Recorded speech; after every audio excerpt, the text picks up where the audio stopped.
அனைவருக்கும் வணக்கம். இன்றைய தினமணி செய்தித்தாள்ல என்ன செய்திகள் இருக்கு அப்படிங்கிறத பார்ப்போம். முதல் செய்தியில பார்த்தீங்க அப்படின்னா, "வேகமாக வளர்ச்சியடையும் பொருளாதார நாடாக தொடரும் இந்தியா" அப்படின்னு சொல்லி ஆர்பிஐ அவங்களோட ஆண்டு நிதிநிலை அறிக்கையில சொல்லியிருக்காங்க. ஆனுவல் ரிப்போர்ட்ல சொல்லியிருக்காங்க. அதே மாரி சமீபத்தில ஐஎம்எஃப் கூட சொல்லியிருந்தாங்க. நம்ம என்ன பண்ணியிருக்கோம், ஜப்பான பின்னுக்கு தள்ளிட்டு உலகத்தோட 4வது மிகப்பெரிய பொருளாதார நாடாக உருவெடுத்திருந்தோம். அதே மாரி ஆர்பிஐ அவங்களோட அறிக்கையில என்ன முக்கியமான விஷயம் சொல்லியிருக்காங்க அப்படின்னு பார்த்தீங்கன்னா, கடந்த மார்ச் மாதம் வரையிலான நிலவரப்படி, அவங்களுடைய இந்த ஃபாரின் எக்ஸ்சேஞ்ச் இருக்கு இல்லையா? அந்நிய செலவாணி பரிமாற்றம். அதுல மட்டுமே பார்த்தீங்கன்னா, கிட்டத்தட்ட 33% லாபம் கிடைத்திருக்கு. இதனால ஆர்பிஐயோட நிதி நிலைமை, அவங்களோட டோட்டல் ரெவென்யூ எவ்வளவு வந்திருக்கு அப்படின்னு பார்த்தீங்கன்னா, 76.25 லட்சம் கோடி ரூபாயாக இருக்கு. ங்களா? 76 லட்சம் கோடி ரூபாய் ஆர்பிஐயோட இன்கம். ஓகேவா? ரெவென்யூ. இந்த ரெவென்யூ அவங்களுக்கு எப்படிலாம் வருது? இந்த மாரி ஃபாரின் எக்ஸ்சேஞ்ச்னால வருது. இன்வெஸ்ட் பண்ணுவாங்க. ஃபாரின் கண்ட்ரீஸ்ல இருக்கக்கூடிய பாண்ட் மேல இன்வெஸ்ட் பண்ணுவாங்க. ஃபாரின் கண்ட்ரீஸ் மேல இன்வெஸ்ட் பண்ணுவாங்க. அதனால அவங்களுக்கு வருது. அதே மாரி பார்த்தீங்கன்னா, இந்த மாதிரி ஃபாரின் எக்ஸ்சேஞ்ச் ஆப்பரேஷன்ஸ் மூலியமா வருது. அடுத்ததா பார்த்தீங்க அப்படின்னா, செய்னியோரேஜ் அப்படின்னு சொல்லி சொல்லுவாங்க. செய்னியோரேஜ் அப்படின்னு சொல்லி. அப்படின்னா, இப்ப ஆர்பிஐ வந்து உதாரணத்துக்கு ஒரு ரூ. 500 நோட் வந்து பிரிண்ட் பண்றாங்க. ஓகேவா? இந்த ரூ. 500 நோட்ட பிரிண்ட் பண்றதுக்கு அவங்களுக்கு ஒரு ரூ. 60 ஆகுதுன்னு வச்சுப்போம். ஆனா, இந்த ரூ. 500 நோட்ட பேங்க் கிட்ட குடுக்குறப்ப ரூ. 500க்கு தான் விப்பாங்க அத. சரியா? அப்ப டிஃபரன்ஸ் பார்த்தீங்கன்னா, ஒரு ரூ. 440 இருக்கா? இந்த ரூ. 440 அப்படிங்கிறது ஆர்பிஐயோட இன்கம் தான். ஓகேங்களா? ப்ராஃபிட் தான் அது. ஸோ இந்த மாதிரியான விஷயங்கள், இதுவுமே அவங்களுக்கு வந்து ஒரு ரெவென்யூவா வருது. ஸோ இந்த மாரியான சோர்ஸஸ்னால இவங்களுக்கு வரக்கூடிய ரெவென்யூ எவ்வளோ அப்படின்னு பார்த்தீங்கன்னா, 76.25 லட்சம் கோடியாக இருக்கு. சரிங்களா? ஸோ வரக்கூடிய ரெவென்யூவ என்ன பண்ணுவாங்க அப்படின்னா, அவங்களோட செலவுகளுக்கு, கரன்சிய பிரிண்ட் பண்றதுக்கு, இந்த மாரி செலவுகளுக்கு போக மீதிய வந்து என்ன பண்ணுவாங்க அப்படின்னா, சிஆர்பி அப்படின்னு சொல்லி கன்டின்ஜென்ட் ரிஸ்க் பஃபர் அப்படின்னு சொல்லி கொஞ்சம் மெயின்டெயின் பண்ணுவாங்க. சரிங்களா? இது வந்து பார்த்தீங்கன்னா, நமக்கு பிமால் ஜலான் கமிட்டி 2018ல வந்திருக்கும். பிமால் ஜலான் கமிட்டி. ஸோ அந்த கமிட்டி 2018ல இந்த மாரி கன்டின்ஜென்ட் ரிஸ்க் பஃபர் அப்படிங்கிறத மெயின்டெயின் பண்றதுக்கு ஒரு ஃப்ரேம் ஒர்க் வந்து குடுத்திருப்பாங்க. எக்கனாமிக் கேப்பிட்டல் ஃப்ரேம் ஒர்க் அப்படின்னு சொல்லி ஒரு ஃப்ரேம் ஒர்க்க குடுத்திருப்பாங்க. அதாவது சிம்பிளா சொல்லணும் அப்படின்னா, ஆர்பிஐக்கு வரக்கூடிய ரெவென்யூல கன்டின்ஜென்ட் ரிஸ்க் பஃபர் அவசர கால நிதி அப்படின்னு சொல்லி சிஆர்பி அப்படின்னு சொல்லி ஒரு 4.5%லேருந்து 7.5% வரைக்கும் தனியா எடுத்து ஓரமா வச்சுப்பாங்க. சரிங்களா? இதெல்லாம் போக மீதி இருக்கக்கூடிய காச அரசாங்கத்துக்கிட்ட குடுப்பாங்க. அந்த மாரி இந்த வருஷம் அரசாங்கத்துக்கிட்ட எவ்வளோ குடுத்துருக்காங்க அப்டின்னா, இதுவரைக்கும் இல்லாத அளவுக்கு 2.7 லட்சம் கோடிய வந்து குடுத்துருக்காங்க. சரியா? அது பெரிய பேசு பொருளாக ஆச்சு. ஸோ அந்த பின்னணியில தான் மத்ததையும் நம்ம பார்க்குறோம். சரியா? அடுத்தது. ஸோ அரசின் சேவைகள விரிவாக பெறுவதற்காக எளிமை ஆளுமை அப்படிங்கிற திட்டம் தொடங்கப்பட்டிருக்கு. நேத்தே இத பத்தி பார்த்தோம். எளிமை ஆளுமை அப்படிங்கிற திட்டம் தொடங்க போறாங்க. இந்த திட்டம் பார்த்தீங்கன்னா, இங்கிலீஷ்ல சிம்பிள் கவர்ன்மென்ட் அப்படின்னு சொல்லி குடுத்திருந்தாங்க. சிம்பிள் ஜிஓடபிள்யூ ஓகேவா? இதுதான் எளிமை ஆளுமை. ஸோ இதுக்கு கீழ அரசாங்கம் இனிஷியலா பார்த்தீங்கன்னா, ஒரு 10 சேவைகள வழங்க போறாங்க. சான்றிதழ் வாங்குறது, உரிமம் வாங்குறது, தடையின்மை சான்றிதழ் வாங்குறது, நோ அப்ஜெக்ஷன் சர்டிபிகேட் வாங்குறது. இந்த மாரி ஒரு 10 சேவைகள வந்து வழங்க போறாங்க. எந்த டிபார்ட்மென்ட்க்கு கீழ வருது அப்படின்னு பார்த்தீங்கன்னா, human resources and management department. மனிதவள மேலாண்மை துறைக்கு கீழ் தான் இந்த ஸ்கீம் வந்து வருது. சரிங்களா? மனிதவள மேலாண்மை துறைக்கு கீழ வருது. அடுத்ததா பார்த்தீங்க அப்படின்னா, முட்டுக்காட்டில் பன்னாட்டு மையம் அப்படின்னு சொல்லி குடுத்துருக்காங்க. அதாவது கலைஞர் இன்டர்நேஷனல் கன்வென்ஷன் சென்டர் அப்படிங்கிறது எங்க வரப்போகுதுன்னு கேட்கலாம். எங்கன்னா முட்டுக்காடு. நமக்கு சென்னையில வந்து பார்த்தீங்கன்னா, அதிகமா பிசினஸ் மீட்டிங்ஸு, இன்டர்நேஷனல் கான்ஃபரன்ஸஸ், அரசாங்கத்தோட மீட்டிங் எல்லாமே நடக்குது. ஸோ அது எல்லாத்துமே ஒவ்வொரு ஹோட்டல்ஸ்ல வச்சு நடத்திட்டு இருக்காங்க. ஸோ இதெல்லாம் தனித்தனியா நடக்கிறதுக்கு பதிலா, நம்மளே ஒரு கன்வென்ஷன் சென்டர் அப்படிங்கிறத உலகத்தரம் வாய்ந்த ஒரு கன்வென்ஷன் சென்டர் அப்படிங்கிறத உருவாக்கி, அங்கேயே எல்லா மீட்டிங்ஸையும் நடத்திக்கலாம் அப்படிங்கிறது தான் அரசாங்கத்தோட பிளான். அந்த வகையில அ ஈசிஆர்ல முட்டுக்காடு அப்படிங்கிற பகுதியில கிட்டத்தட்ட ஒரு 37 ஏக்கர் பரப்பளவுல வந்து இந்த கலைஞர் பன்னாட்டு மையம் அப்படிங்கிறது, கலைஞர் இன்டர்நேஷனல் கன்வென்ஷன் சென்டர் அப்படிங்கிறது வரப்போகுது. சரிங்களா? அதுதான் இங்க குடுத்துருக்காங்க. அடுத்ததா பார்த்தீங்க அப்படின்னா, அறிஞர்கள் அவையம் அப்படிங்கிறத சொல்லியிருக்காங்க. இந்த அறிஞர்கள் அவையம் அப்படிங்கிறது உலகத் தமிழ் ஆராய்ச்சி நிறுவனம் சார்புல மாதந்தோறும் இந்த அறிஞர்கள் அவையம் அப்படிங்கிறது நடக்கும்.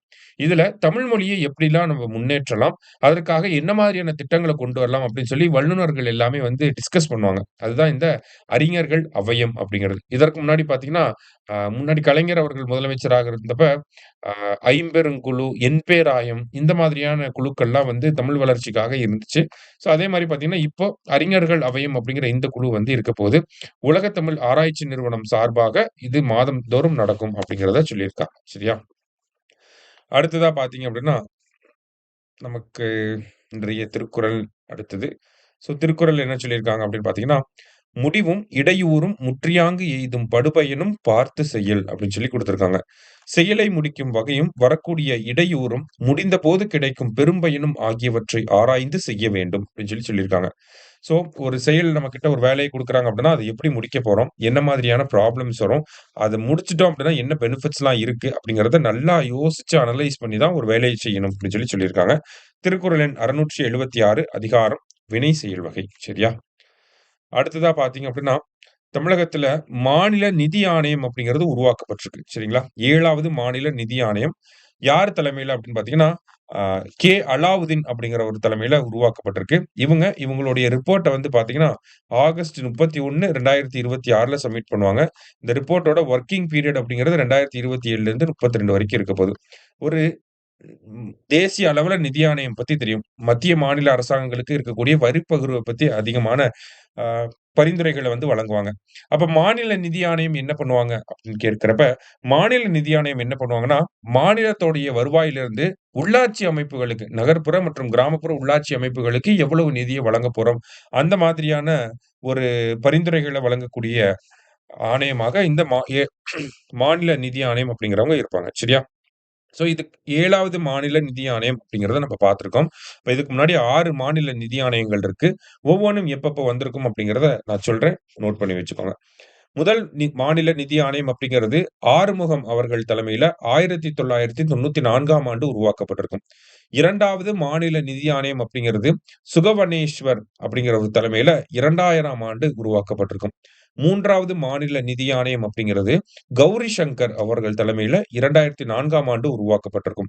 அடுத்தது 4வது மாநில நிதி ஆணையம் அப்படிங்கிறது பனீந்திரா ரெட்டி அப்படிங்கிற ஒரு தலைமையில 2009ஆம் ஆண்டு உருவாக்கப்பட்டிருக்கும். 5வது மாநில நிதி ஆணையம் அப்படிங்கிறது நமக்கு கிருஷ்ணன் அவர்கள் தலைமையில 2014ஆம் ஆண்டு உருவாக்கப்பட்டிருக்கும். கடைசியா 6வது மாநில நிதி ஆணையம் அப்படிங்கிறது மோகன் பியாரே அப்படிங்கிற ஒரு தலைமையில 2020ஆம் ஆண்டு உருவாக்கப்பட்டிருக்கும். சரிங்களா? ஸோ இதுதான் தமிழகத்துல வந்து 6 மாநில நிதி ஆணையங்கள். 7வது மாநில நிதி ஆணையம் 2025ஆம் ஆண்டு அலாவுதீன் அவர்கள் தலைமையில உருவாக்கப்பட்டிருக்கு. சரியா? அடுத்ததா நமக்கு இந்த வருஷம் வேளாண் பட்ஜெட்ல வந்து பார்த்தீங்கன்னா, ஒரு புதிய திட்டத்த சொல்லியிருந்தாங்க.